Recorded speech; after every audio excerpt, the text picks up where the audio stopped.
सबसे पहले जो हम एग्जाम के साथ स्ट्रेस वर्ड को जोड़ देते हैं ना, तो हम उसको जैसे कि एक पैकेज बना देते हैं, जिससे कि एक डिफॉल्ट प्रोग्रामिंग हो जाती है कि exam is equal to stress. But it's not like that, क्योंकि हर एक बच्चे का स्ट्रेस लेवल अलग अलग होता है, एग्जाम तो सेम होता है। तो स्ट्रेस का फिजिक्स में एक सिंपल फॉर्मूला होता है, stress is equal to pressure divided by resilience. तो एग्जाम प्रेशर होता है, एग्जाम स्ट्रेस नहीं होता, इट इज एग्जाम प्रेशर। जैसे बड़ों के लिए हम कहते हैं work pressure, travel pressure, it's a pressure. Pressure मतलब एक सिचुएशन, एक परिस्थिति जो आपके जीवन में आती है। तो stress is not equal to pressure, it is stress is equal to pressure divided by resilience. Resilience मतलब आंतरिक शक्ति। तो एग्जाम एक प्रेशर है, आपकी आंतरिक शक्ति कितनी है उसको कोप करने की, वो डिसाइड करेगा कि स्ट्रेस कितना है। तो हर बच्चे का एग्जाम सेम होगा, लेकिन हर बच्चे की आंतरिक शक्ति अलग अलग होगी, रेजिलियंस। तो हर बच्चे का स्ट्रेस लेवल अलग अलग होगा। तो अब एग्जाम को तो नहीं हम हटा सकते, तो न्यूमरेटर तो सेम रहने वाला है। जैसे जैसे हमारी क्लास बढ़ती जाएगी, फिर हम 10th 12th में भी जाएंगे, तो हमारा प्रेशर बढ़ता जाएगा। हमें साथ साथ अपना डिनोमिनेटर मतलब अपना रेजिलियंस, अपनी आंतरिक शक्ति को बढ़ाना चाहिए। फिर हम एग्जाम देंगे, थोड़ा सा तो लगेगा ही प्रेशर, बट स्ट्रेस, जिस तरह का स्ट्रेस आज हम बात कर रहे हैं, वो हमारी अपनी क्रिएशन हो गई है। हम जब स्कूल में थे तब टेंशन वर्ड था, तो मतलब 99 बुखार था, ठीक है। और वो भी हमें टेंशन कितनी होती थी, एग्जाम से 1-2 दिन पहले, रिजल्ट से 1 दिन पहले, बाकी पूरा साल वॉज फाइन। वो वर्ड ही नहीं था, स्ट्रेस वर्ड नहीं था। तो आई एम टॉकिंग के 25-30 साल पहले स्ट्रेस वर्ड फिजिक्स में था, इमोशन में नहीं था, वो शब्द ही नहीं था। फिर धीरे धीरे हमने टेंशन के लेवल पे नहीं रोका, लाइफस्टाइल चेंज हुई, साधन आए, टेक्नोलॉजी आई, खाने पीने का तरीका बदला, तो वो जो टेंशन थी वो बढ़ी। तो अब वो सिर्फ एग्जाम के 1-2 दिन पहले नहीं थी, वो काफी बार होती गई साल के अंदर। और फिर वो एक ऐसा माहौल भी क्रिएट हुआ जहां बड़ों ने भी कहना शुरू कर दिया स्ट्रेस इज नॉर्मल। बड़े मतलब उस स्टूडेंट के बच्चे, उस स्टूडेंट के पेरेंट्स, उस स्टूडेंट के टीचर्स, सारे जो अडल्ट्स हमारा एक माहौल बनाते हैं बच्चे के लिए, उन्होंने कहा स्ट्रेस इज नॉर्मल। तो वो बच्चा किस माहौल में पैदा हुआ, बड़ा हुआ, स्ट्रेस इज नॉर्मल। तो फिर ऑब्वियसली उसको यही सिखाया गया, स्ट्रेस इज नॉर्मल। तो धीरे धीरे स्ट्रेस उसकी वोकैबुलरी का हिस्सा बन गया। तो स्ट्रेस मतलब थोड़ा सा डिस्कम्फर्ट फील होना जब भी कोई बात आती है। लेकिन जब डिनोमिनेटर पर ध्यान नहीं रखा, तो ऑब्वियसली वो स्ट्रेस लेवल क्या होता गया, बढ़ता गया। तो कुछ भी अगर मेरे अनुसार नहीं है थोड़ा सा भी, तो मुझे डिस्टर्बेंस हो रही है, तो मुझे लग रहा है वो स्ट्रेस है, तो फिर वो मेरा स्ट्रेस लेवल बढ़ता गया। बट फिर अब वो स्ट्रेस तक नहीं रहेगा ना। फिर बीच में आया कोविड, तो कोविड में फियर और एंजाइटी ओवर द प्लैनेट बढ़ गया। पूरी सृष्टि के ऊपर 2 साल के लिए करोड़ों लोगों ने फियर और एंजाइटी क्रिएट किया, ये कहकर कि कोविड है, डर तो लगेगा ही, एंजाइटी तो होगी। तो आप समझो जैसे हम दिल्ली में बैठे हैं और हम दिल्ली का AQI देखते हैं कि हवा का पोल्यूशन कितना है आज, इसी तरह जो हमारी भावनाएं होती हैं वो भी हवा में फैलती हैं। तो 2 साल डर और एंजाइटी हवा में फैला है, और बहुत लोगों ने उसको अब्जॉर्ब किया है, और सबसे ज्यादा बच्चों ने। तो पोस्ट कोविड स्ट्रेस वर्ड भी नहीं यूज हो रहा, पोस्ट कोविड है anxiety, panic attack, fear, depressive symptom. क्योंकि मतलब पहले हम 99 बुखार पे थे, फिर हम 100 पे आए, 101 पे आए, अब हम 103 की बात कर रहे हैं। एग्जाम वही है, इनफैक्ट एग्जाम तो इजियर हो गए कंपेयर टू जो 25-30 साल पहले हम देते थे, लेकिन डिनोमिनेटर। इसीलिए हर बच्चे को बस ये देखना है कि मुझे डिनोमिनेटर को बढ़ाना है, डिनोमिनेटर को बढ़ाना है, and then I can sail through my exam with powerful mind. जैसे हमारी शरीर की सेहत है, अब मुझे एग्जाम के दिन फिजिकली भी तो फिट होना चाहिए ना, बट मैं फिजिकली फिट होने का प्रैक्टिस सिर्फ एग्जाम के दिनों में तो नहीं करूंगी।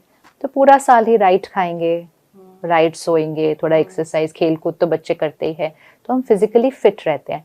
सिमिलरली जरूरत है इमोशनल फिटनेस, तो इमोशनल फिटनेस के लिए भी पूरा साल ही ध्यान रखना चाहिए, लेकिन एग्जाम के टाइम थोड़ा सा और ध्यान रख सकते हैं। तो सबसे इम्पोर्टेंट रीजन क्यों ये एंजाइटी और स्ट्रेस लेवल बढ़ रहा है, वो है हमारा कंटेंट कंजम्पशन। वो हमारा फंडामेंटल रीजन है, क्योंकि कंटेंट हमारी इमोशनल डाइट होती है। तो जैसे अगर मेरा शरीर कमजोर हो, मैं डॉक्टर के पास जाऊं, तो वो मेरी डाइट ही पूछेंगे सबसे पहले, और फिर वो डाइट में थोड़ा सा चेंज करेंगे, नहीं आप ये खाओ, ये खाओ, ये खाओ, खुराक अच्छी करो, आपकी शक्ति बढ़ जाएगी। तो जब हम स्कूल में थे तो स्ट्रेस वर्ड क्यों नहीं था? इसलिए नहीं था क्योंकि हमारे पास टीवी नहीं था, हमारे पास फोन नहीं था, हमारे पास इंटरनेट नहीं था, तो हमारे पास कंटेंट नहीं था। तो हमारी इमोशनल डाइट क्या थी? सिर्फ लाइब्रेरी की बुक्स, स्कूल की लाइब्रेरी की बुक्स, तो वो तो पॉजिटिव कंटेंट होती थी, पढ़ाई की कंटेंट होती थी। एक न्यूज़पेपर जो घर आता था, और पेरेंट्स और टीचर्स, यही हमारा सोर्स ऑफ कंटेंट था। तो ऑटोमेटिकली इमोशनल डाइट ठीक ठाक थी, तो स्ट्रेस नहीं था। फिर हमने अपनी जनरेशन में देखा, पहला टीवी, फिर पहला लैपटॉप, पहला इंटरनेट, पहला मोबाइल, फिर पहला हफ्ते में एक बार आने वाला सीरियल, फिर वो रोज आने वाला एपिसोड, फिर वो फोन पर आने वाला, फिर सोशल मीडिया, फिर ओटीटी। हमने ये सब अपने इस 30 इयर्स के अंदर देखा है। और उस 30 इयर्स के साथ हमने देखा है कि जैसे जैसे ये बढ़ा सारा, उसी तरह स्ट्रेस लेवल बढ़ता गया। बिल्कुल, it is a direct proportion. And सिर्फ स्ट्रेस लेवल नहीं बढ़े, फिजिकल हेल्थ इश्यूज बढ़े, रिलेशनशिप इश्यूज बढ़े। तो 30 इयर्स बैक हमें डिप्रेशन वर्ड तो ना के बराबर, मतलब कैंसर ऐसे रेयर होता था कि किसी को कैंसर हुआ है, मतलब बहुत बड़ी बात हुआ करती थी। डायबिटीज भी ऐसा, अभी बहुत नॉर्मल बात करते हैं उसके बारे में। डिवोर्स, मतलब डिवोर्स हुआ है, बताते भी नहीं किसी को अब तो। सो ये 30 इयर्स का एक ग्राफ है कि जैसे जैसे इमोशनल डाइट चेंज हुई, इमोशनल फिटनेस लेवल्स अफेक्ट हुए, तो इमोशनल हेल्थ, जिससे फिर मेंटल हेल्थ, क्योंकि अब हम मेंटल हेल्थ की बात पर आ चुके हैं, तो यहाँ अफेक्ट होता है, उसका वाइब्रेशन बॉडी को जाता है। फिजिकल हेल्थ अफेक्ट होती है, उसका वाइब्रेशन हमारे रिश्तों में जाता है, रिश्ते अफेक्ट होते हैं, और उसी का वाइब्रेशन हमारी परफॉर्मेंस में जाता है।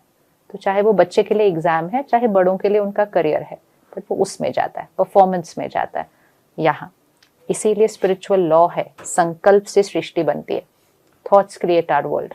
थॉट्स पे ध्यान रख ले, हमारा पूरा वर्ल्ड ठीक चलेगा। कोई भी ऐसा कंटेंट नहीं कंज्यूम करना चाहिए जो आप एज एन इमोशन फील नहीं करना चाहते। मतलब अगर कौन सी इमोशंस हमें फिटनेस को कम करती हैं, कौन सी इमोशंस हमारी इमोशनल स्ट्रेंथ को बढ़ाती हैं, इसको एक बैटरी की तरह देखते हैं यहाँ पर। कौन सी इमोशन इस बैटरी को घटाएगी, कौन सी इमोशन इस बैटरी को बढ़ाएगी, मतलब रेजिलियंस।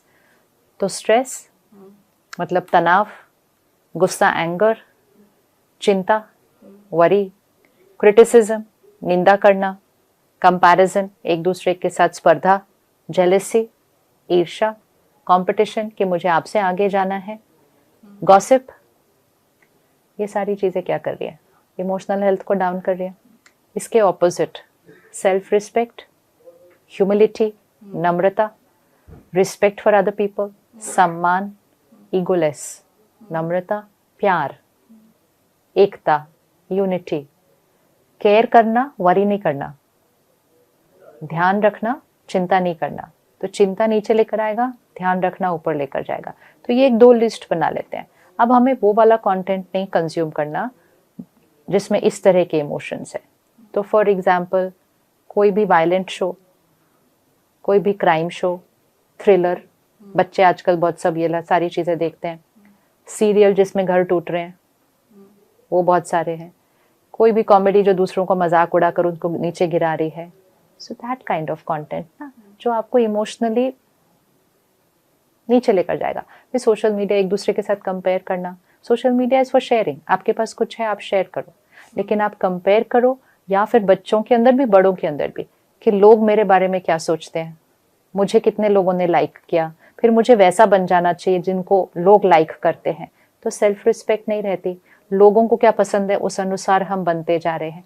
ये सारी चीज़ें हमारी शक्ति को घटा रही है। इवन वर्ल्ड न्यूज़, समाचार, बहुत ज़्यादा उसका विजुअल, बहुत ज़्यादा उसका ऑडियो, बहुत ज़्यादा इमोशंस उसका बार बार देखना, वो यहाँ के लिए हेल्दी नहीं है। इसीलिए हम सबको कहते हैं, इवन बच्चे, और बहुत बच्चे हैं जो इसको डेली करते हैं, कि कम से कम 10 मिनट्स स्पिरिचुअल कंटेंट रोज कंज्यूम कर लेना चाहिए। वो भी तो कंटेंट ही है, वो भी तो एक किताब है या एक वीडियो है या एक ऑडियो है। उसमें क्या है? Purity, faith, power, happiness, acceptance, healthy content. तो आप पूरा टाइम पूरी तरह से तो इससे आप दूर हो नहीं पाएंगे, थोड़ा थोड़ा तो इसको कम कर दे और इसको 10 मिनट ऐड कर दे। ये जिसने इमोशनल डाइट अपनी ठीक कर ली, उसका इमोशनल फिटनेस लेवल ऐसे बढ़ जाएगा, इतना फास्ट, बहुत फास्ट बढ़ेगा। अब ऐसा लगता है वो दुनिया ही एक अलग थी, क्योंकि there is lot of difference. लेकिन आजकल जैसे बच्चे बोलते हैं बहुत एकेडमिक प्रेशर है, या पेरेंट्स भी कहते हैं नहीं बहुत, एक्चुअली बहुत कम है अभी पहले के हिसाब से। तो 30 इयर्स पहले सपोज मैंने 10th दिया तो मेरा ICSE बोर्ड था। आपको पता है वो बोर्ड एग्जाम्स कैसे होते थे? 3 साल का सिलेबस होता था बोर्ड एग्जाम के अंदर, मतलब 8th 9th 10th की किताबें वो हमें देखनी है, ठीक है। वो एग्जाम मंडे से फ्राइडे में खत्म हो जाता था, और रोज 2 पेपर होते थे। तो 3 घंटे का एक पेपर, फिर छोटी सी ब्रेक बीच में, 3 घंटे का एक पेपर, 2 पेपर आपने दे दिए 6 घंटे के, और इस तरह से आपने 5 दिन में दे दिए 12 पेपर और एग्जाम खत्म हो गए। इसको प्रेशर कहते हैं कि आप मंडे से फ्राइडे 3 साल का सिलेबस दे रहे हैं, 2 पेपर रोज दे रहे हैं। आप 8 बजे स्कूल पहुंचते हैं, 4 बजे स्कूल से निकलते हैं, अगले दिन सुबह आपको 8, मतलब आप ऐसे भी नहीं देख सकते, पूरी रात जाग लोगे तो भी ऐसे भी नहीं देख सकते आप वो 3 साल की किताब को। इसको कहते हैं प्रेशर। तो भी हमारे पास स्ट्रेस वर्ड नहीं था। और आज एक एग्जाम देते हैं, 1 साल का सिलेबस है, और उसमें भी बीच में छुट्टी आती है, कोई 4 दिन छुट्टी आ रही है, 5 दिन छुट्टी आ रही है। तो बच्चों को ये बार बार नहीं बोलना चाहिए कि ये एकेडमिक प्रेशर है। नहीं, प्रेशर तो बहुत घट गया है पिछले कुछ सालों में, क्योंकि जैसे जैसे स्ट्रेस बढ़ा ना, तो हमने क्या करने की कोशिश की, उनका प्रेशर घटाने की कोशिश की। बट हमारे को अगर हम इक्वेशन रखते हैं ना अपने सामने कि stress is equal to pressure divided by resilience, वो रेजिलियंस तो इग्नोर किया हुआ है। तो हमने कहा stress is equal to pressure, stress बढ़ रहा है तो स्ट्रेस को घटाने के लिए क्या कर दो, प्रेशर को घटा दो। प्रेशर को नहीं घटाना था, रेजिलियंस को बढ़ाना था। इसी क्योंकि देखो उसके बाद वो बच्चा कॉम्पिटिटिव एग्जाम देना चाहता है, उसके बाद वो बच्चा भारत के कोई प्रीमियर इंस्टीट्यूट्स में जाना चाहता है, जहां सडनली प्रेशर बहुत हाई है। इसीलिए अभी हम देख रहे हैं कि वो बच्चे वो प्रेशर के साथ कोप नहीं कर पा रहे हैं। पहले वाले बच्चे कर पाते थे, क्योंकि पहला उनके स्कूल से ही वो प्रेशर हाई चल रहा था। अभी वो स्कूल में और वो सब में इजी हो गया, और फिर सडनली आप प्रोफेशनल कॉलेज में गए, आपके लिए वो प्रेशर बढ़ गया। क्योंकि फिर प्रेशर घटाना सोल्यूशन नहीं होता, रेजिलियंस बढ़ाना सोल्यूशन होता है। तो हमें तो ऐसा याद नहीं है कि हमने कोई स्ट्रेस और एंजाइटी, और या हमारे पेरेंट्स कोई बड़ा पैनिक कर रहे थे। वो युग ही अलग था, शायद 30 साल पहले अलग ही था, कुछ नहीं था इस तरह का। क्योंकि ना इस तरह का एक वो बिल्डअप नहीं होता था emotion, it's not building up like that. मतलब हाँ होता है, टेंशन तो होता है कल एग्जाम में, बट नथिंग कंपेयर टू जो आज हम बात करते हैं। इट्स आप अगेन आई एम सेइंग वो 99 और 103 फीवर जितना डिफरेंट था। क्योंकि ये तो मेरी पहली डेस्टिनेशन है, उसके बाद तो जीवन में मुझे कहीं और जाना है और कहीं और जाना है। और ये बच्चे रियलाइज करेंगे थोड़े दिन के बाद कि स्कूल का एग्जाम तो जीवन का सबसे आसान एग्जाम था, एग्जाम तो बाद में आने हैं, उसके बाद जो लाइफ के अंदर आने हैं। तो हर एक में रेजिलियंस चाहिए होगा, हर एक में रेजिलियंस चाहिए होगा। इसीलिए स्कूल के एग्जाम्स के टाइम से ही हम उस रेजिलियंस को अगर बढ़ाना शुरू कर देते हैं, तो अगर स्कूल के एग्जाम हम थोड़ा सा स्टेबिलिटी से दे दें, तो हम जीवन के एग्जाम्स भी फेस करने की बेटर पावर आ जाएगी हमारे पास। अगर हम स्कूल के एग्जाम में पैनिक कर रहे हैं इतना ज़्यादा, तो फिर दैट इज़ अ साइन कि आगे भी हमारे लिए थोड़ा सा मुश्किल हो जाएगा, तो हमें वापस उस डिनोमिनेटर पे जाना ही पड़ेगा। It is your fitness level, वो आपके मन की शक्ति की बात है। तो मन की शक्ति को थोड़ा सा बढ़ाना है, और वो भी सिर्फ इसलिए क्योंकि आजकल की लाइफस्टाइल उसको घटा रही है। नॉट कि आजकल के बच्चे कमजोर हैं, नॉट एट ऑल, बहुत ब्रिलियंट हैं, बहुत इंटेलिजेंट हैं, बहुत वेल इन्फॉर्म्ड हैं। हमारे पास तो इंटरनेट ही नहीं था उस जमाने में। दे रियली ब्रिलियंट, लेकिन लाइफस्टाइल, एक कंटेंट, दूसरा बाहर का बहुत ज्यादा खाना खाना। अगेन हमारे समय में वो एक रेयर हुआ करता था कि बाहर हम खाना खाने जा रहे हैं, वुड बी लाइक आज आप फर्स्ट आए हो तो आपको बाहर लेके जाएंगे, उस तरह की जीवन हमने जिया। तो घर का खाना मन के ऊपर बहुत ज्यादा असर डालता है। भारत की संस्कृति में हमें हजारों सालों से पता है, जैसा अन्न वैसा मन होता है, फिर जैसा मन होता है वैसा तन होता है। अब अगर जब हम बाहर से खाना खा रहे हैं, घर बैठे आजकल बच्चे ऑर्डर कर लेते हैं, जो खाना बाहर से खरीदा जाता है वो बिजनेस के लिए बनाया जा रहा है। उसकी जो फंडामेंटल एनर्जी है वो कमाने की है, कमाने की है। जब घर पे खाना बनता था, उसकी बनता है जब उसकी फंडामेंटल एनर्जी देने की होती है। तो एक माँ खाना बना रही है या दादी नानी खाना बना रही है, तो वो किस भावना से बना रही है? बच्चे खाएंगे, उनको सेहत मिलेगी, it's a giving energy, it is a nurturing energy. लेकिन जो प्रॉफिट के लिए बना रहा है वो नर्चरिंग करके नहीं, बिजनेस कमाने के लिए बना रहा है, तो उसकी fundamental vibration of that food is, वो नर्चरिंग उसकी वाइब्रेशन में नहीं है, एक। दूसरा, जब बहुत ज़्यादा क्वांटिटी में खाना बनता है कहीं सेल करने के लिए, तो वो बहुत जल्दी जल्दी में बनता है, जल्दी करो जल्दी करो जल्दी करो, there is a stress in the kitchen over there itself, there is that hyperness in that kitchen itself. फिर किसने बनाया, उसकी मनोस्थिति हमें नहीं पता। तो अगर मैंने आज किसी के हाथ का खाना खाया जो खुद परेशान था, इसलिए वी ऑलवेज टेल चिल्ड्रन कि आप कम से कम एग्जाम के 2 महीने पहले से और जब तक एग्जाम खत्म नहीं होता, आपको सिर्फ घर का खाना खाना है। It's a done thing.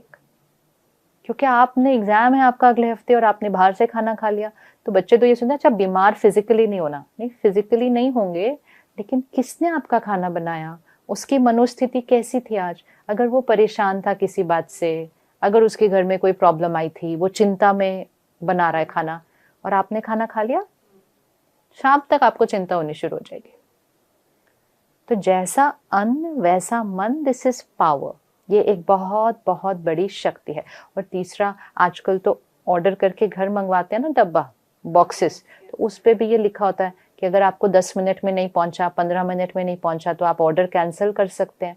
तो जो लेके आ रहा है वो कौन सी वाइब्रेशन में लेके आ रहा है, फियर। ये सारी एक पूरा जो पैकेज आया ना आपके घर, ये आपके माइंड के लिए अच्छा नहीं है। फंडामेंटल एनर्जी प्रॉफिट है, दूसरा बनता बहुत हाइपर एक्टिविटी वाली स्थिति में है, किसने बनाया उसकी मनोस्थिति नहीं पता, और लेके आने वाला डर में लेके आ रहा है। अब एग्जाम से पहले आप ऐसा खाना खाएंगे नहीं, तो एग्जाम से पहले कैसा खाना खाना चाहिए, सबसे पहली चीज वेजिटेरियन खाना चाहिए, शाकाहारी भोजन। नॉन वेजिटेरियन की फंडामेंटल एनर्जी क्या है, मृत्यु की एनर्जी है, और मृत्यु से पहले उस एनिमल की एनर्जी क्या थी, डर की एनर्जी, हेल्पलेसनेस की एनर्जी, एंजाइटी की एनर्जी, नफरत की एनर्जी, गुस्से की एनर्जी, दर्द की एनर्जी, दुख की एनर्जी, फिर हिंसा, फिर मृत्यु। ये एनर्जी नहीं हम खाएंगे एग्जाम से पहले, हमें बहुत पॉजिटिविटी वाला खाना खाना चाहिए। तो इसलिए फ्रेश खाना, हल्का खाना, लाइट फॉर द गट। देखो माइंड और गट कनेक्टेड है, ये एक और हमें पता होना चाहिए कि माइंड एंड गट कनेक्टेड है। अगर मैंने यहाँ हैवी खाया होता ना, तो मुझे यहाँ हैवी फील होगा। और अगर इसीलिए जब स्ट्रेस्ड होते हैं तो पेट में ही कुछ तो कुछ होता है ना, हमेशा एसिडिटी हो रही है, नौशिया हो रहा है, it's always this and this, ये एंड ये कनेक्टेड है। तो कम से कम एग्जाम के दिनों में लाइटर खाना खाएं, जंक फूड नहीं खाएं, जंक फूड नहीं खाएं, ब्रेड्स, बर्गर्स, पिज्जा एग्जाम के बाद खाएंगे, एग्जाम के बाद खाएंगे। लाइटर फूड खाएं, इजी टू डाइजेस्ट फूड खाएं। जितना आप इजी टू डाइजेस्ट फूड खाएंगे, आपका माइंड की अलर्टनेस लेवल बढ़ेगी, आपका कंसंट्रेशन लेवल बढ़ेगा। इसलिए फ्रूट्स अच्छे खाएं, सैलेड्स अच्छे खाएं, मतलब रॉ फूड भी अच्छा खाएं, फ्रूट सैलेड अच्छा खाएं, और फिर वेजिटेरियन खाएं, इजी टू डाइजेस्ट। बहुत ज़्यादा पकौड़े ये सब एग्जाम के बाद खाएंगे, हैवी, बहुत हैवी खाना नहीं खाना, लाइटर खाना खाना। सेकेंड, घर का बना हुआ खाना, फैमिली मेंबर प्यार से आपके लिए खाना बनाए। एंड थर्ड, हर घर में ये होना चाहिए कि रसोई के अंदर परमात्मा की याद के कोई शब्द चले। मतलब वो आपके खाने को फिर खाना नहीं रखेंगे, वो आपके खाने को प्रसाद बना देंगे। तो मंदिर में प्रसाद कैसे बनता है, भजन चल रहे हैं, मंत्र चल रहे हैं, प्रवचन चल रहे हैं, खाना बन रहा है, वो प्रसाद बन गया। तो उसकी एनर्जी ऐसे होती है, नर्चरिंग की होती है। तो हम अपने घर के किचन में कर सकते हैं कि हम भजन चलाएं, जो भी उस परिवार को पसंद है रसोई में चलने दो। कोई भी ये करके देख ले, उनके बच्चों की परफॉर्मेंस चेंज हो जाएगी, क्योंकि माइंड में शांति आएगी, माइंड में स्थिरता आएगी, शक्ति आएगी, ऑटोमेटिकली परफॉर्मेंस बेटर हो जाएगी। तो खाना फंडामेंटल बहुत बड़ा रोल प्ले करता है। एंड दूसरा स्लीप। ये 3 चीजें, चाहे एग्जाम के दिनों में चाहे पूरा साल, कंटेंट, यहाँ का खाना, दूसरा खाना यहाँ का खाना, और तीसरा नींद। आजकल के बच्चों ने थोड़ा सा स्लीप साइकिल का टाइम चेंज किया हुआ है, विच is a big cause of anxiety, क्योंकि वो over a period of time वो एंजाइटी भी कारण बन जाता है। हमें तो बचपन से यही पता था, early to bed early to rise makes a person healthy wealthy wise. तो इवन एग्जाम के दिन पे भी अगर मुझे बहुत कम भी सोना है, मेरा सिलेबस नहीं भी पूरा हुआ, तो भी हम टाइम पे सो के सुबह जल्दी उठ जाते थे। इवन इफ दैट मेंट कि हम 2 बजे ही उठ रहे हैं, कि हम 11 बजे सो गए, हम 2 बजे उठ रहे हैं, हमारे पास 3 घंटे से ज्यादा नहीं है टाइम सोने के लिए, तो भी ऑपोजिट नहीं करते थे कि 2-3 बजे तक पढ़ रहे हैं और फिर सो रहे हैं और फिर 6-7 बजे उठ रहे हैं। ऐसा कभी नहीं किया।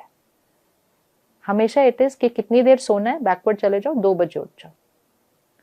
2 घंटा भी सोना है तो भी 12 बजे सो, 2 बजे उठो, पढ़ो, 7 बजे तक एग्जाम के लिए चले जाओ। मतलब वर्स्ट अगर इतने कम भी सोना है, लेकिन ऑपोजिट कभी नहीं कि पूरी रात पढ़ो और फिर सुबह सो जाओ।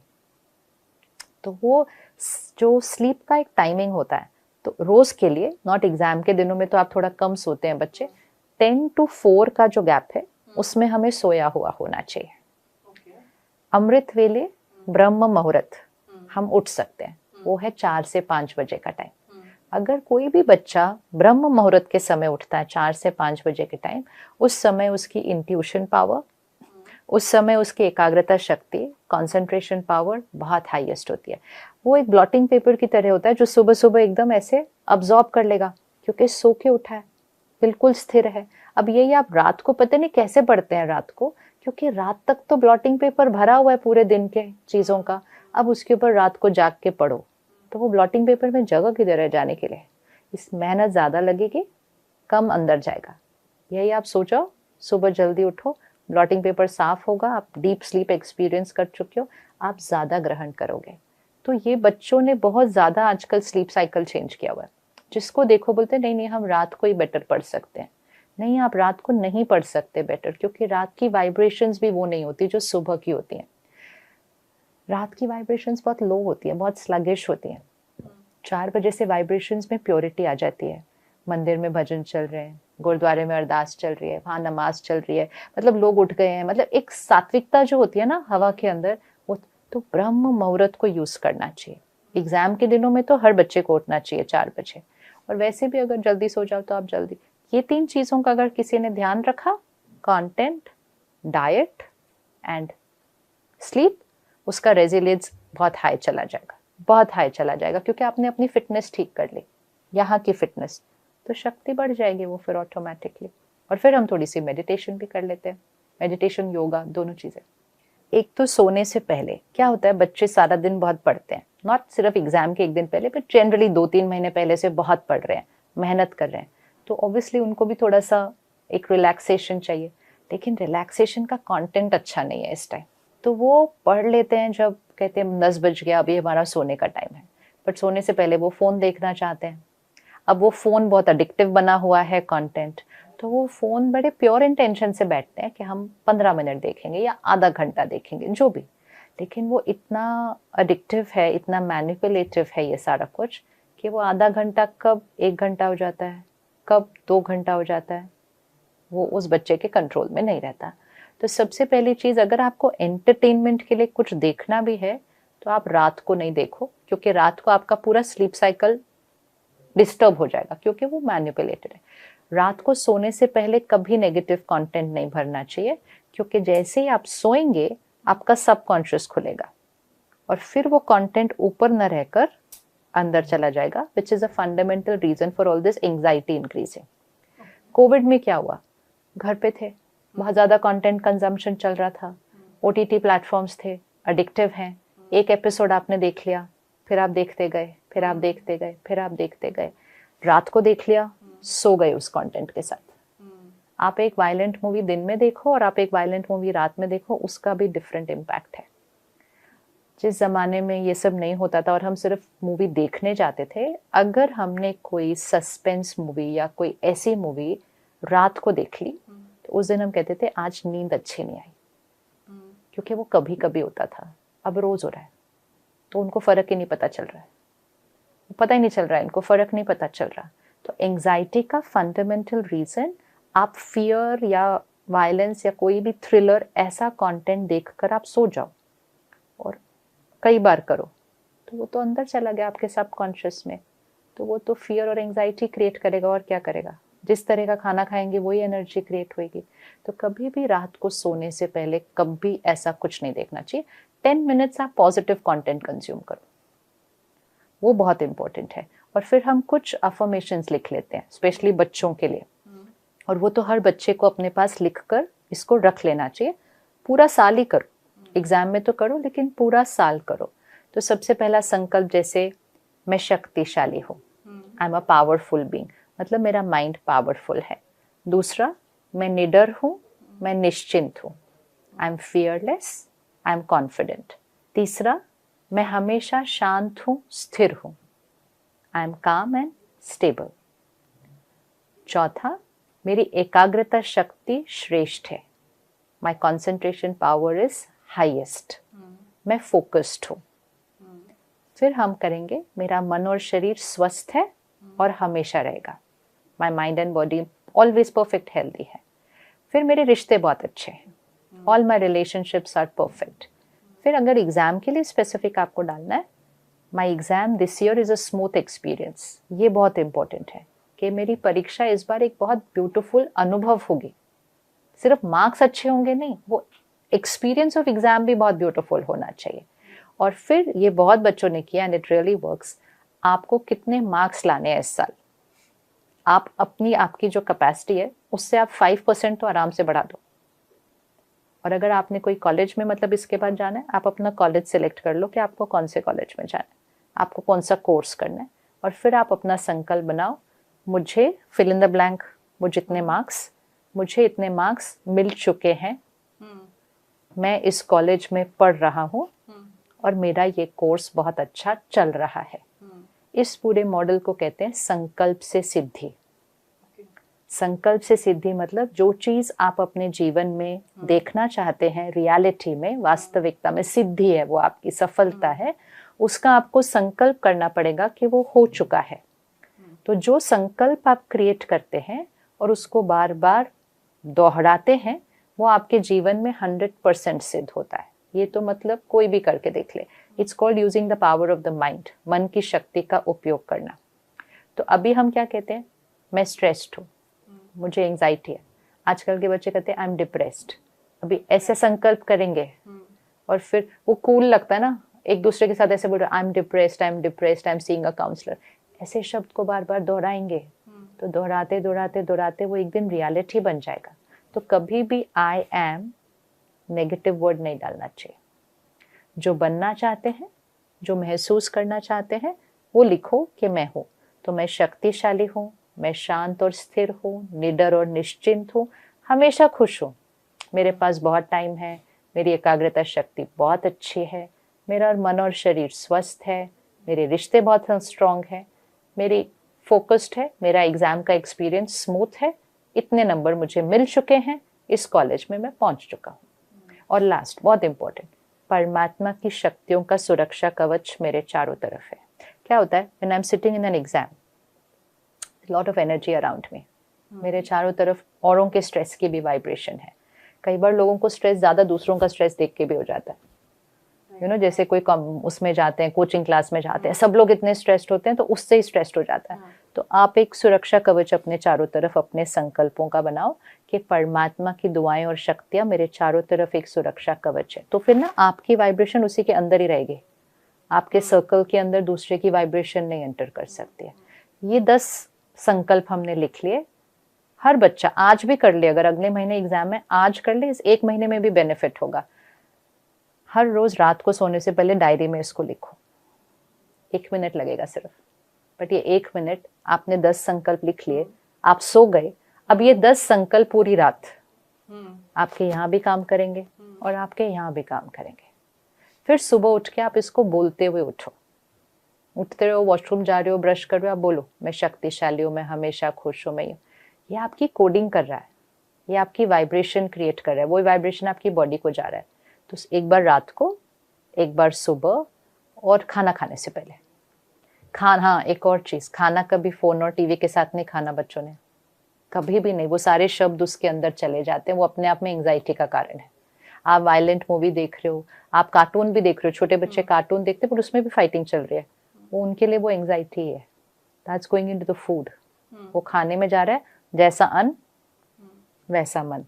तो हम वो संस्कृति है जिसने बचपन से सीखा शांति से, स्थिरता से, परमात्मा को याद करके साइलेंस में बैठ के खाना खाना है, वो करिए कि फोन टीवी बंद, भगवान को शुक्रिया करके ये 10 संकल्प आप खाने को देखते हुए बोलिए। तो खाना आपके संकल्पों को अब्सॉर्ब कर लेगा, पानी आपका संकल्पों को अब्सॉर्ब कर लेगा, और जैसा अन्न वैसा मन, जैसा पानी वैसी वाणी।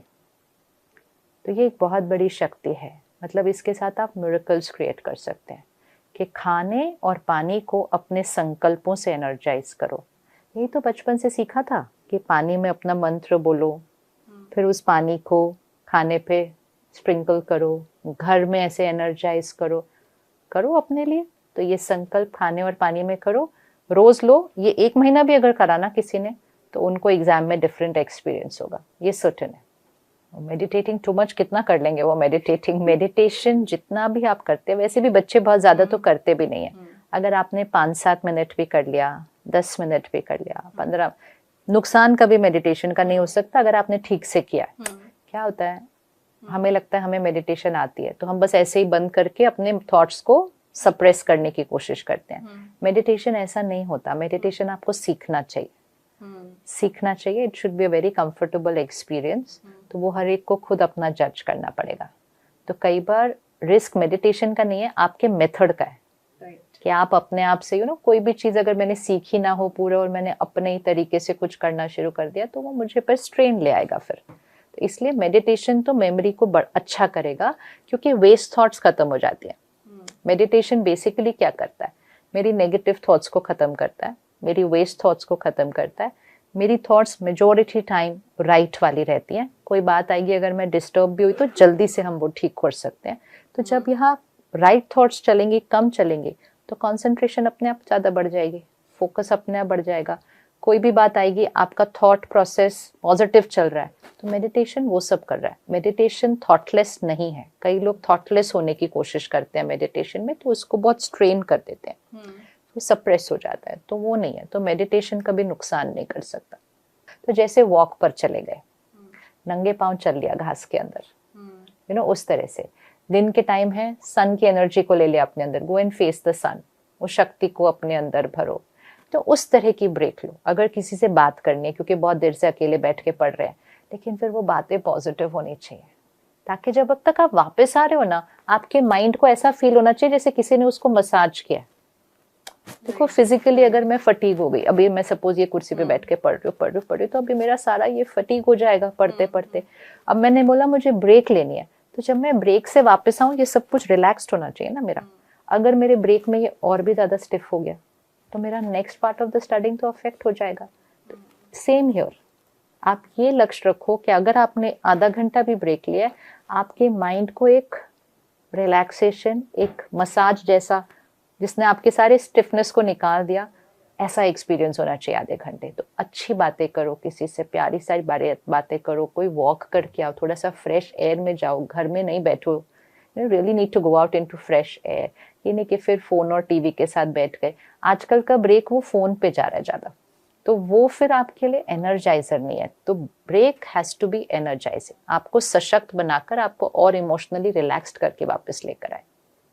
कोई भी एडिक्शन मन की शक्ति को घटाएगी, क्योंकि वो एक डिपेंडेंसी है, एक एडिक्शन है।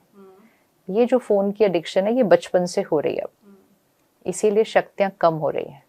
जब हम स्कूल कॉलेज में थे तो लोग अल्कोहल, सिगरेट, इस तरह की एडिक्शंस तब हुआ करती थी। उस टाइम पे सिर्फ वही वाली हुआ करती थी, लेकिन कौन सी एज में होती थी? वो होती थी कॉलेज के भी बाद। अब इनकी होने लगी बचपन से। तो चीज चाहे अल्कोहल हो चाहे फोन हो, लेकिन संस्कार तो एडिक्शन ही है ना, डिपेंडेंसी है। तो इसलिए वो ध्यान रखना है कि आपकी कोई भी आदत एडिक्टिव नहीं होनी चाहिए, और ये एडिक्टिव है। तो इसलिए वो बहुत ध्यान रखना है उससे, कि आपने अपने आप को बहुत माइंडफुल रखना है। डिस्ट्रैक्शंस कोई और नहीं ला रहा, डिस्ट्रैक्शंस तो हम खुद ही ला रहे हैं। तो उतनी विल पावर होनी चाहिए कि अपना फोन हैंड ओवर कर दो। क्या होता है, एक सोशल कंडीशनिंग है। हम क्या कहते हैं, जिसके अच्छे नंबर आ गए, हमने कहा ये बहुत अच्छा बच्चा है, ये सक्सेसफुल बच्चा है। कोई एक और बच्चा होगा जिसके संस्कार बहुत अच्छे हैं, लेकिन उसके नंबर उतने नहीं आते। हर एक की कैपेसिटी भी अपनी अपनी होती है। देखो, एक आईक्यू हर एक की अलग अलग है। तो मैं कितना भी पढ़ूं, मे बी मेरी कैपेसिटी उतनी है, मैं उसको थोड़ा सा और स्ट्रेच कर सकती हूँ, ठीक है, लेकिन नॉट नेसेसरी कि मैं दूसरों की कैपेसिटी की तरफ पहुंच सकती हूँ। हर एक की कैपेसिटी अलग अलग है। लेकिन हमारी कंडीशनिंग इस समय ऐसी हुई है, स्कूल में भी और बड़ों में भी, कि जो अच्छे नंबर ले रहा है, डजेंट मैटर उसके अंदर अहंकार है, वो किसी के साथ शेयर नहीं करता है, वो रूड भी है, कोई फर्क नहीं पड़ता, वो नंबर अच्छे ले रहा है ना, बहुत सक्सेसफुल बच्चा है, सफल बच्चा है। और जिसके अंदर बहुत अच्छे संस्कार है लेकिन नंबर कम आ रहे हैं, कहते फेलियर, इसका क्या होगा जीवन में, नो गुड। ये है, ये परफॉर्मेंस है, ये व्यक्ति नहीं है। ये मार्क्स सिर्फ परफॉर्मेंस है, व्यक्ति नहीं है। ये एग्जाम सिर्फ आपकी परफॉर्मेंस को चेक कर रहा है, आपके संस्कारों को नहीं। आप बहुत अच्छे हैं और हमेशा और बहुत अच्छे बनते जाएंगे। जस्ट बिकॉज मेरे किसी चीज में नंबर कम आ गए doesn't mean I am less. तो वो दोनों को सेपरेट करना है, the I and my performance. तो ये बहुत इंपॉर्टेंट है कि हमारे संस्कार बहुत अच्छे होने चाहिए, और जितने संस्कारों को हम और पावरफुल बनाएंगे, हमारी परफॉर्मेंस हमारी कैपेसिटी से बढ़ती जाएगी, दूसरों के साथ कंपैरिजन नहीं, हमारी कैपेसिटी से। और जैसे उन्होंने कहा कि वॉरियर मतलब एक मेरे लाइफ में आया है चैलेंज, क्राइसिस नहीं, चैलेंज मतलब जिसको मुझे बहुत पावरफुली क्रॉस करना है। लेकिन जैसे ही हम वॉरियर चिंता करेंगे तो फिर तो वो चैलेंज के सामने हम थोड़ा सा हार ही जाते हैं, क्योंकि चिंता तो एनर्जी को क्या करती है, कम करती है। एंड लाफ मतलब हंसो, लेकिन हंसो मतलब सिर्फ बाहर नहीं, मतलब मन से भी मौज की फीलिंग के अंदर एग्जाम दो, लाइटर फीलिंग के अंदर एग्जाम दो, हेवियर नहीं, क्योंकि हेवियर आपकी परफॉर्मेंस को भी नीचे लेकर आता है। आपसे केयरलेस मिस्टेक हो जाती है एग्जाम के दिन जब स्ट्रेस होता है। तो लाफ मतलब मौज की तरह उसको एग्जाम को देना है। एक्चुअली एग्जाम शुरू होने से पहले साइलेंस में जरूर बैठना चाहिए 1 मिनट। पेपर आ गया, पेन रख लिया, सब कुछ हो गया, उन्होंने कहा रेडी, आप 2 मिनट साइलेंस में बैठकर अपने वो अफर्मेशंस को रिपीट करो एग्जाम करने से पहले। रिपीट करो एग्जाम करने से पहले कि मैं पावरफुल हूँ। वो मैं स्ट्रेस में नहीं एग्जाम लिखना चाहिए, मैं पावरफुल हूँ, मैं शांत हूँ, मैं स्थिर हूँ, आज का मेरा एग्जाम ब्यूटीफुल एक्सपीरियंस है, मुझे हर आंसर आता है। ये आप पहले से संकल्प कर लो और फिर आप करना शुरू करो। और हम तो बहुत सारे बच्चों से मिलते हैं ना, तो जो मेडिटेशन भी करते हैं, सेंटर पर भी आते हैं, परमात्मा को याद करते हैं। तो एक बच्चे ने मुझे उस दिन कहा कि मैं तो अटक गया, मुझे तो आता ही नहीं था वो वाला आंसर। मैं कहा फिर क्या किया? कहता है मैंने भगवान जी को कहा आपको तो कोई देख नहीं सकता है, आप आ जाओ यहाँ पर। सो मतलब उसने किया क्या उस टाइम? पैनिक नहीं किया। कहता है मैंने उनको कहा आपको तो कोई देख नहीं सकता है, आप आ जाओ, आप मुझे आंसर बता दो। कहते और 1 मिनट बाद मुझे वो आंसर आ गया। Meaning what did he do? उसने अपने माइंड को रिलैक्स कर दिया, सरेंडर कर दिया। जैसे आपने अपने माइंड को सरेंडर किया, आपकी विजडम के अंदर तो वो आंसर पड़ा हुआ है। आपका वो स्ट्रेस ऊपर की, जो जैसे वो पानी बहुत उथल पुथल करता है ना, तो नीचे पड़ी हुई चीज नहीं दिखाई देती। आप पानी की ऊपर लेयर को स्थिर कर दो, नीचे की चीज दिखाई देगी। तो अगर उस टाइम आपको नहीं आ रहा ना कुछ, 30 सेकेंड्स भी मेडिटेशन करो, रिलैक्स करो, आपको कुछ ना कुछ याद जरूर आ जाएगा उसके बाद। मेडिटेशन में हम 2 चीजें करते हैं, हम वो एक थॉट क्रिएट करते हैं, सेकंड उसको विजुअलाइज जरूर करना है ना। तो जैसे हमने एक थॉट क्रिएट की, my meditation is a smooth, my exam is a smooth experience, कि मेरा ये एग्जाम आज एक बहुत ही सुंदर अनुभव होने वाला है। फिर उसको आप विजुअलाइज करो कि आप एग्जाम हॉल में बैठे हैं, बहुत शांत हैं, स्थिर हैं, पेपर आपके सामने आया, आपको सब कुछ आता है और आपने बहुत ही निश्चिंतता से इसको पूरा विजुअलाइज कर लो। तो थॉट क्रिएट करो, उसको विजुअलाइज करो, वो एक्सपीरियंस इधर कोड हो जाएगा, वो आपके माइंड को अभी रिलैक्स करेगा। और जिस दिन एग्जाम होगा वो एक्सपीरियंस से आप एग्जाम देंगे जो आपने पहले विजुअलाइज करके क्रिएट कर लिया था। तो 2 पावर्स है, power of affirmation, power of visualisation. Power of visualise, आप पहले से विजुअलाइज करो कि मेरा एग्जाम का एक्सपीरियंस कितना ब्यूटीफुल होने वाला है। बहुत लोग इसको यूज करते हैं अपने परफॉर्मेंस में, स्पोर्ट्स में लोग यूज करते हैं कि मैंने आज कैसे प्ले करना है, एक्टिंग में यूज करते हैं, डॉक्टर्स यूज करते हैं। पहले से विजुअलाइज करो कि आज के दिन में क्या क्या कैसे होने वाला है, इन अ वेरी पॉजिटिव मैनर। फिर वो अनफोल्ड होता जाएगा आपके सारे दिन के अंदर। इट्स नॉट अबाउट आप कितने घंटे स्टडी कर रहे हैं, इट इज अबाउट आप कितनी एकाग्रता से, कितना एक्यूरेटली उतने घंटे स्टडी कर रहे हैं। तो अगर आप सपोज, मैंने अभी फोन देखा, इतना सब कुछ अपने अंदर भर लिया, तो मेरा ये ब्लॉटिंग पेपर तो भरा हुआ है, अब मैं बैठ गई पढ़ने, तो चाहे मैं अपने आप को कहूँ मैंने 5 घंटे पढ़ा, लेकिन ब्लॉटिंग पेपर तो पहले दूसरी चीजों से भरा हुआ था, तो कितना अंदर जाएगा। और यही मैं सुबह उठी 4-5 बजे, ब्लॉटिंग पेपर बिल्कुल साफ है, मैंने 5-10 मिनट मेडिटेशन किया, डीप ब्रीदिंग की, प्राणायाम किया, अब मैं पढ़ने बैठी, तो वही काम मेरा 1 घंटे में हो जाएगा। तो इट इज नॉट कि नंबर ऑफ आवर्स आप कितना पढ़ रहे हैं, आपकी स्टेट ऑफ माइंड, मतलब वो ब्लॉटिंग पेपर यहाँ जो ग्रहण करने वाला है वो कितना साफ है। जितना वो साफ होगा, आपका वही वाला काम कम घंटे में होने वाला है। जितना ये भरा हुआ होगा आप पूरे रात बैठ जाओ, वो अंदर नहीं जाने वाला बहुत ज़्यादा। इम्पोर्टेंट नंबर ऑफ आवर्स नहीं है, इम्पोर्टेंट इज आप अपनी लाइफस्टाइल को कैसे बना रहे हैं। आपने खाना बहुत हैवी खा लिया, आपने एक अभी टीवी पे कुछ ऐसा देख लिया, अब आप बैठो पढ़ने, तो यहाँ इतना शोर मच रहा होगा अंदर। आपने अभी अभी किसी से फोन पे बात कर ली, अभी अभी आपका किसी से आर्ग्यूमेंट हो गया, अब आप बैठ जाओ पढ़ने, क्या पढ़ेंगे, कैसे पढ़ेंगे उसके बाद। मैं तो बोलती हूँ हम उस युग में पढ़े ना जब ये फोन वोन थे ही नहीं दूसरे वाले, सिर्फ एक लैंडलाइन था, तो एग्जाम के टाइम तो हमें मिलता ही नहीं था फोन पे बात करना ज्यादा। अपने आप ही चीजें हमने प्रोटेक्टेड थे हम ये सारी चीजों से एक्चुअली। तो जो भी बच्चे अभी एग्जाम दे रहे हैं, अभी तो ये करें जो हमने आज डिस्कस किया, लेकिन अभी तो आप अगले साल फिर एग्जाम देंगे। तो इस लाइफस्टाइल को एग्जाम के दिनों के लिए नहीं रखना, इस लाइफस्टाइल को अपना लाइफस्टाइल बना लो कि खाना जहाँ तक हो सके घर का खाओ, सो रात को जल्दी सुबह उठ के पढ़ो, एंड कंटेंट प्लीज उसको अगर ये लोग कर लेंगे ना तो इनकी जीवन बहुत ब्यूटीफुल है, क्योंकि इनके पास इतने साधन है अब जो हमारे पास नहीं थे। कितना कुछ है लाइफ को कंफर्टेबल बनाने के लिए। तो कंटेंट को रिस्ट्रिक्ट कर दो, 10 मिनट रोज मेडिटेशन कर लो, ताकि नेक्स्ट एग्जाम तक तो पक्का स्ट्रेस नहीं होगा, दैट इज फॉर श्योर। और अभी कर लें तो अगले महीने तक भी नहीं होगा।